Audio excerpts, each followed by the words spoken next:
kisah terbunuhnya Musailamah dan pengumpulan Al-Quran. Setelah Rasulullah SAW wafat, Musailamah Al-Kadzab yang pada masa hayat Rasulullah saja sudah mengaku sebagai nabi semakin menjadi-jadi, karena pada waktu itu orang-orang Arab banyak yang murtad dari Islam. Maka Musailamah semakin mendapatkan kekuatan sehingga Abu Bakar radhiyallahu anhu memutuskan untuk memerangi mereka, dan Allah Subhanahu wa taala memberi kekuatan kepada Islam sehingga Musailamah dapat dibunuh.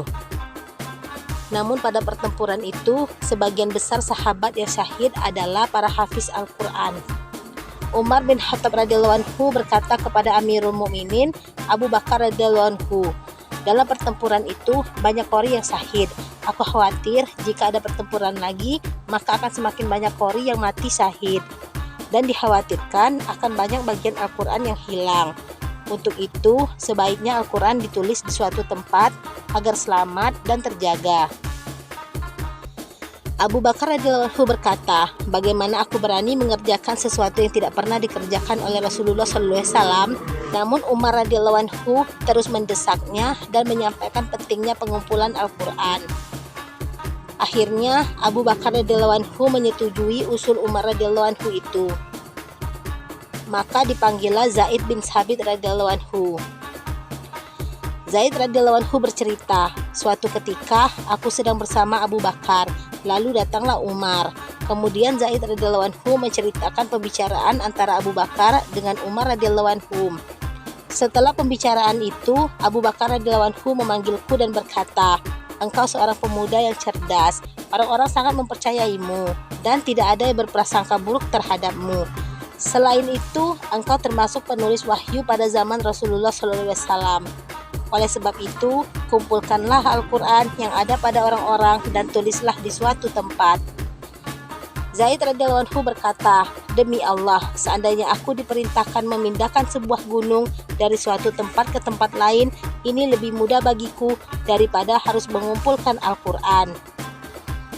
Aku berkata kepada mereka, mengapa hal ini harus dilakukan padahal Rasulullah SAW tidak pernah melakukannya? Mereka menasehatiku. Menurut sebuah hadis, Abu Bakar radhiyallahu anhu berkata kepada Zaid radhiyallahu anhu, jika engkau mengerjakan sesuai perintah Umar, maka itulah yang aku perintahkan. Dan jika engkau tidak setuju, maka aku tidak berniat memerintahkannya. Zaid radhiyallahu anhu bercerita, setelah lama membahasnya, akhirnya Allah membukakan hatiku untuk mengumpulkan Al-Quran menjadi satu. Sebelumnya, Al-Quran ditulis di tempat yang terpisah-pisah. Sebagian ada yang tersimpan di dada para sahabat radhiyallahu anhu. Semuanya dicari sehingga dapat terkumpul. Bukhari.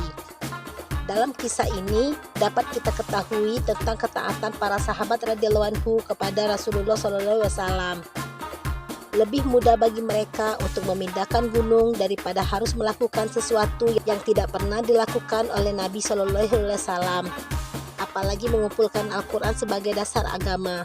Allah Subhanahu wa taala meletakkan pahala ini semua dalam buku catatan para sahabat radhiyallahu anhu tersebut.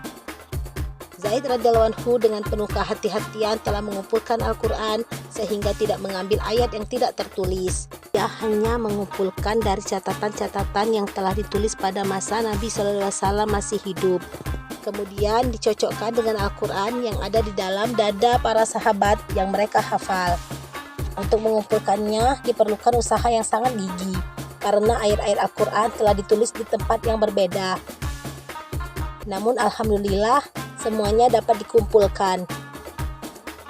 Ubay bin Ka'ab radhiyallahu anhu yang dinyatakan oleh Rasulullah SAW sebagai orang yang paling mahir dalam Al-Quran selalu ikut membantu dalam usaha ini. Karena usaha tersebut, seluruh Al-Quran telah dikumpulkan untuk pertama kalinya oleh para sahabat radhiyallahu anhu.